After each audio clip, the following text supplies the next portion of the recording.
اور the people of knowledge جن کو واقعی کہنا چاہیے کہ جن اہل ایمان اور اہل القرآن جو لوگ تھے انہوں نے بھی اس کے اوپر بات کی ہے، تو ہم یہ زاویہ بھی سامنے رکھیں گے کہ سیدی رسول اللہ صلی اللہ علیہ وسلم کے جو پیرنٹس کا status in life here after کیا ہے، اس کے بارے میں ہمیں اسلام میں آگے کیا پتہ چلتا ہے۔ تو یہ کسی نے پچھلے دنوں کوسچن مجھ سے یہاں پوچھا بھی تھا کہ آپ صلی اللہ علیہ وسلم کے والدین اور ان کے جو فور فادرز تھے ان کے بارے میں کیا ہے کہ وہ جنت میں جائیں گے یا جہنم میں۔ تو یہ پھر انشاءاللہ تھوڑا سا towards end we will be discussing this as well though I am no authority to discuss these things, لیکن جو اسکالرز نے دو مختلف آراء دی ہیں وہ میں آپ کے سامنے انشاءاللہ العزیز رکھ دوں گی تاکہ آپ کو کلیئرٹی سے سمجھ آ سکے کہ وہ لوگ جو واقعی ہی اہل القرآن تھے، اہل علم تھے، اللہ نے ان کو اپنے فضل سے اپنے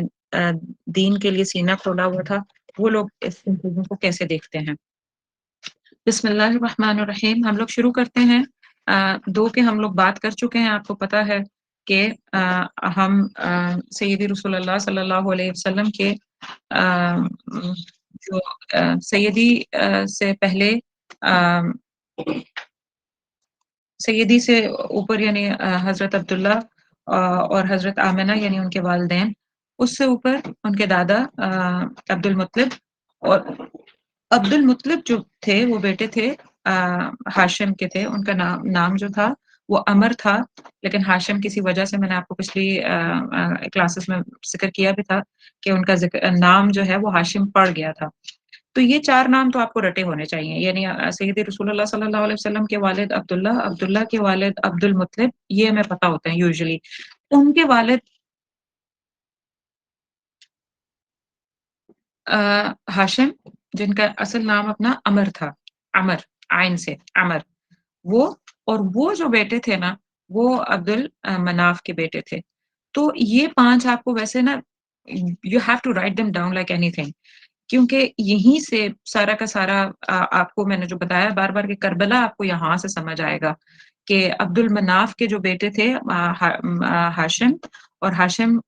کے تین اور بھائی جو فیمس تھے، یہاں سے جا کے جو ہے نا وہ بنو امیہ کی چینز الگ ہوتی ہیں، اور وہ تو یہ میں آپ کو وہ پکچر دے چکی ہوں، لاسٹ ٹائم میں نے بہت ڈیٹیل سے ڈسکس کیا تھا، لیکن اس بار آپ نے ذہن میں رکھنا ہے، میں دوبارہ بنو ہاشم سے اس چیز کو ڈسکس کرنے لگی ہوں۔ بنو ہاشم نہیں، ہاشم جو تھے یعنی پردادا تھے جو سیدی رسول اللہ صلی اللہ علیہ وسلم کے۔ تو جو ہاشم تھے،